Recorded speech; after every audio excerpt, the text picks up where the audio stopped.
Қайырлы күн, құрметті білім алушылар. Қазақ тілі мен әдебиеті сабағына қош келдіңіздер. Бүгін біз білім, ғылым, инновация бөлімі бойынша жоба жұмысын орындадым тақырыбындағы жаңа сабағымызды бастаймыз.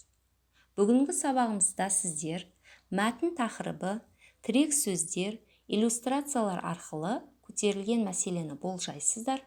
Болжалдық сан есімдерді жазба, ауызша жұмыстарда орынды қолданасыздар. Жаңа тақырып аясында білімдеріңізді толықтырасыздар.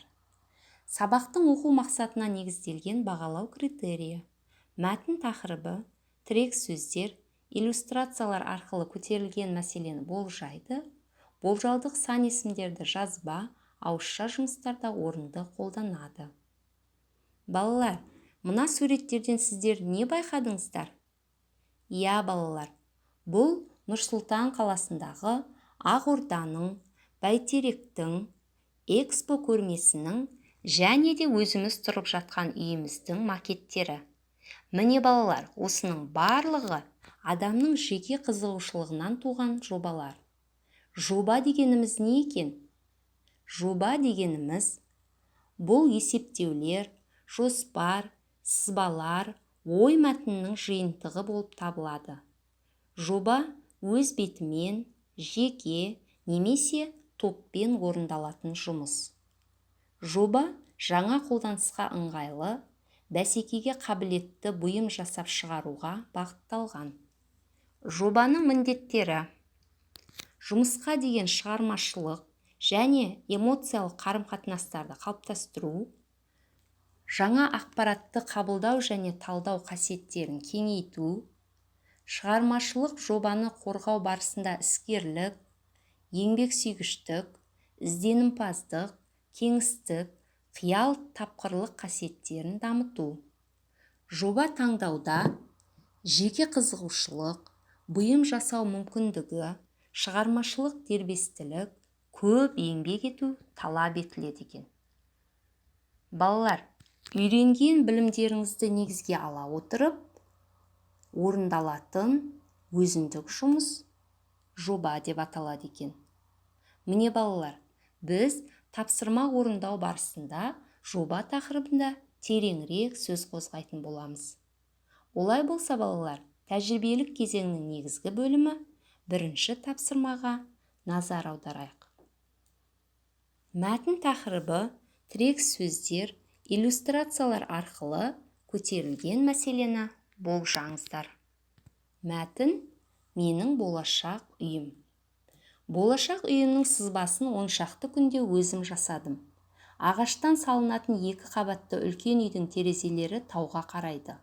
Ауланың 4-ке жуық аумағына арша мен шырша отырғызамын. Есіктің алдындағы хауыздың айналасына алуан түрлі гүлдер егемін.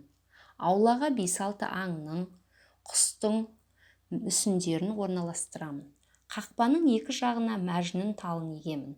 Есік алдындағы террассадағы аспалы құмырада гүл өседі. Жаяу жолдың 2 жағына 10-ға жуық аспалы шам ілемін. Менің жұмысым ең үздік жоба аталымына ие болды. Инновациялық технологиялар армандаған үйімнің жобасын жасауға көмектесті.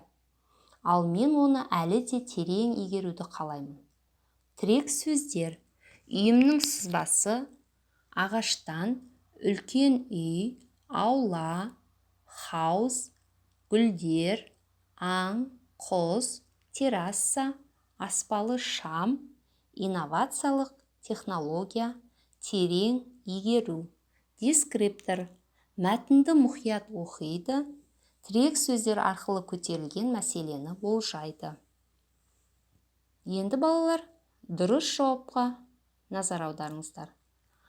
Бұл мәтінде Әлібек армандаған менің болашақ үйім тақырыбындағы жоба жұмысы. Болашақ үйінің құрылысы мен ауланың безендірілуі жайлы айтқан. Жарайсыздар балалар, сіздердің де жауаптарыңыз керемет. Олай болса балалар, екінші тапсырмаға назар аударыңыздар. Менің арманымдағы үй тақырыбында төменде берілген болжалдық сан есімдерді қатыстырып, шағын мәтін құрастырып жазыңыздар. болжалдық сан есімдер. Ондаған, жетпістей, мыңға тарта, жүздеген, 30-ға жақын, 10-15, 100 шамалы, 20 шақты. Дескриптор болжалдық сан есімдерді қатыстырады, шағын мәтін жазады. Ал балалар, Әлібек армандаған үй мен сіздердің армандарыңыздағы үй қалай болар екен? Өз ойымызды шағын мәтін құрастыра отырып жазамыз. Өзін-өзі бағалау немесе тексеруді түйінді ой әдісі арқылы жүргізетін боламыз. Бүгінгі сабақтан алған әсерлеріңізді бір сөйлеммен түйіндеп жазыңыздар. Балалар, бүгінгі сабақтан жоба жұмысы жайлы маңызды ақпараттар алдыңыздар деп ойлаймын. Жоба жұмысының түрлерімен таныс болдыңыздар. Білімдеріңізді одан әрі жетілдірем десеңіздер, мына қосымша ресурстарды қолдансаңыздар болады. Ал балалар, осымен бүгінгі сабағымыз аяқталды. Келесі сабақта кездескенше сау болыңыздар.